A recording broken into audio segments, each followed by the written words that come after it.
Hello, meus amores! Bem-vindos à aula de hoje do nono ano. Pessoal, hoje nossa aula vai ser um pouquinho diferente. Hoje nós teremos uma revisão do conteúdo já visto antes. Tudo bem? Vamos começar falando sobre o Past Continuous. Nós usamos o Past Continuous para falar de uma ação, alguma coisa que estava acontecendo no passado.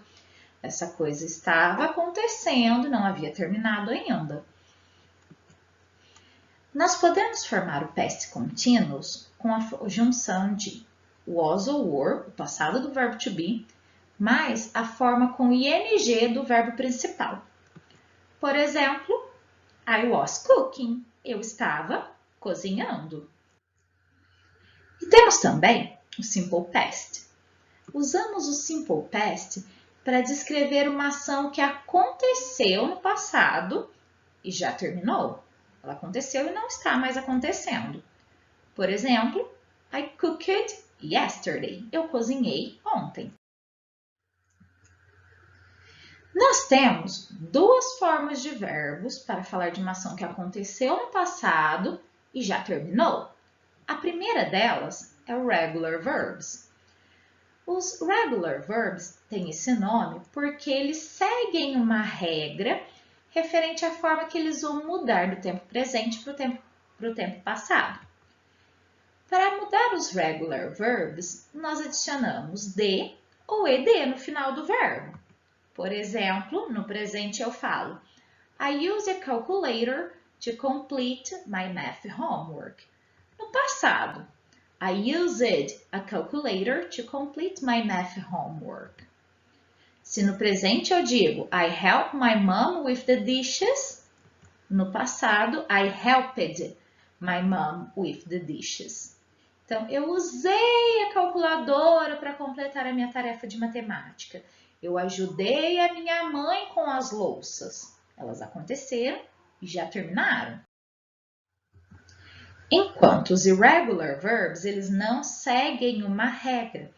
É um verbo que no passado ele não é formado pela adição de de ou ed. É um verbo que muda, ele se transforma em outra palavra. Por exemplo, se eu falo no presente, I make cakes on Fridays. Eu faço bolos às sextas.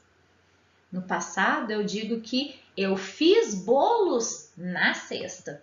I made cakes on Friday. Alguns exemplos de regular verbs são become, tornar-se, became, tornou-se. Buy, comprar. Bought, comprou. Bring, trazer. Brought, trouxe. Do, fazer. Did, fez. Sell, vender. Sold, vendeu. Think, pensar. Thought, pensou. Nós podemos separar o past continuous do simple past usando essas duas palavrinhas. When or while. Quando nós temos uma ação contínua e depois uma ação que aconteceu e já terminou, nós podemos usar tanto when quanto while. Antes da ação contínua, nós podemos usar tanto when quanto while. Agora, antes da ação que aconteceu e já terminou, nós só podemos usar when, independente de qual das duas frases que vem primeiro. When he called, I was sleeping. Quando ele ligou, eu estava dormindo. I was sleeping when he called. Eu estava dormindo quando ele ligou. He called when I was sleeping. Ele ligou quando eu estava dormindo. He called while I was sleeping. Ele ligou enquanto eu estava dormindo. While I was sleeping, he called. Enquanto eu estava dormindo, ele ligou. Notem que antes do ing, nós sempre vamos usar o while, mas nós também podemos usar o when. Antes do ed, antes do simple past, nós temos que usar o when. Então, independente de qual das duas que eu falei primeiro, se eu vou colocar uma dessas palavrinhas antes do simple past, essa palavrinha vai ser o when. Se eu vou colocar antes do past continuous, antes do ing, a minha palavrinha vai ser while ou when. Tudo bem?